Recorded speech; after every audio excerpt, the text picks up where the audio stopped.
میں اپنے گھر کیسے پہنچ جاؤں گا؟ وہ انہی خیالات میں گم تھا کہ اچانک مسجد سے باہر کسی جانور کی آواز سنائی دی۔ ایک سوار اپنی سواری سے اتر کر مسجد میں داخل ہوا اور آپ رحمۃ اللہ علیہ کے قریب آ کر بیٹھ گیا۔ آپ رحمۃ اللہ علیہ نے نماز سے فراغت کے بعد پوچھا، تم پر اللہ رحم کرے، تم کون ہو؟ سوار نے کہا، حضور، میں فلاں شخص کا قاصد ہوں۔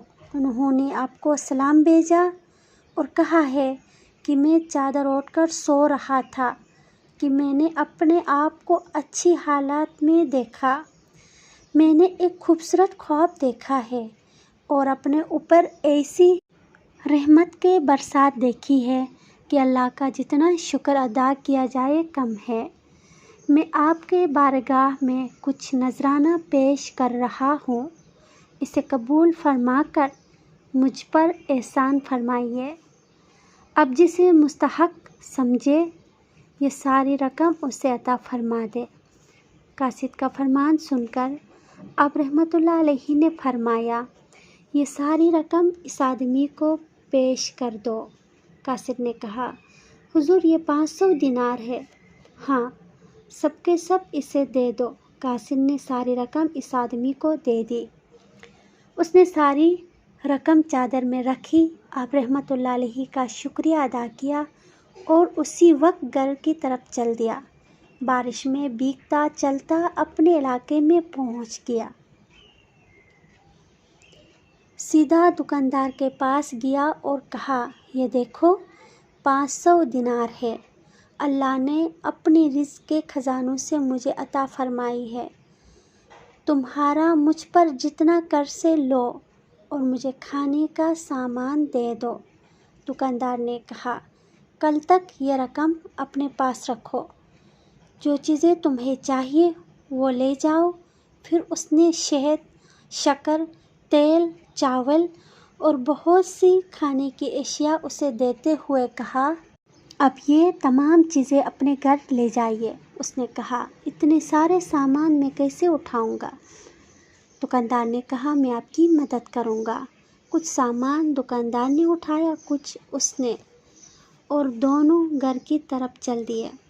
گھر پہنچے تو دیکھا کہ گھر کا دروازہ کھلا تھا، کیونکہ ان کی زوجہ اتنی کمزور ہو گئی تھی کہ وہ دروازہ بند کرنے کی طاقت نہیں رکھتی تھی۔ اس کو دیکھ کر شکوہ کرتے ہوئے بولی، اس نازک حالت میں مجھے چھوڑ کر کہاں چلے گئے تھے؟ بھوک اور کمزوری سے میری حالت خراب ہو رہی ہے۔ اس نے کہا، اللہ کے فضل و کرم سے ہماری پریشانی دور ہو گئی۔ یہ دیکھو، گھی، چربی، چاول، شکر، تیل اور بہت سی کھانے کی اشیاء کثیر مقدار میں ہمارے گھر میں موجود ہے۔ یہ سن کر وہ بہت خوش ہوئی، اس کی تکلیف چلی گئی۔ اس آدمی نے اسے دیناروں کے بارے میں نہ بتایا کہ کہیں خوشی کے مارے وہ ہلاک نہ ہو جائے۔ کھانا تیار ہوا، سب نے کھانا کھا کر خدا کا شکر ادا کیا۔ صبح کو اس آدمی نے اپنی بیوی کو وہ سارے دینار دکھائے اور سارا قصہ سنا دیا۔ وہ بہت خوش ہوئی اور غیبی امداد پر اللہ تعالیٰ کی پاکی بیان کی۔ پھر ان دونوں نے کاشت کے لیے کچھ زمین خریدی تاکہ اسے حاصل شدہ آمدنی کے ذریعے ان کے اخراجات پورے ہوتے رہیں۔ اس طرح کچھ ہی عرصے کے بعد حضرت معروف کرہی رحمۃ اللہ کی برکت سے اللہ نے ان کی تنگ دستی اور مفلسی دور فرما دی اور وہ دونوں خوشحال زندگی گزارنے لگے۔ اللہ پاک آپ رحمۃ اللہ علیہ کو ان کی طرف سے جزائے خیر عطا فرمائیے، آمین یا رب العالمین۔ میرے محترم عزیزو، کہتے ہیں کہ جب آپ کی دعائیں قبول نہ ہو رہی ہو تو دعائیں مانگنے کا طریقہ تبدیل کر کے دیکھیں، کسی اور سے دعا کروائے۔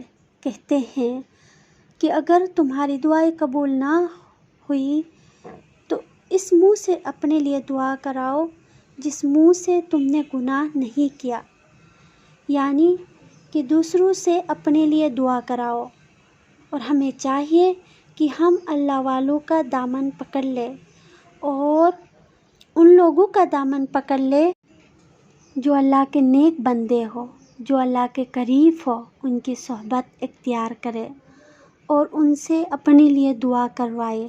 انشاءاللہ ان کی دعا ضرور قبول ہوگی۔ میں امید کرتی ہوں کہ آپ سب کو میری ویڈیو پسند آئی ہوگی۔ شکریہ، اللہ حافظ۔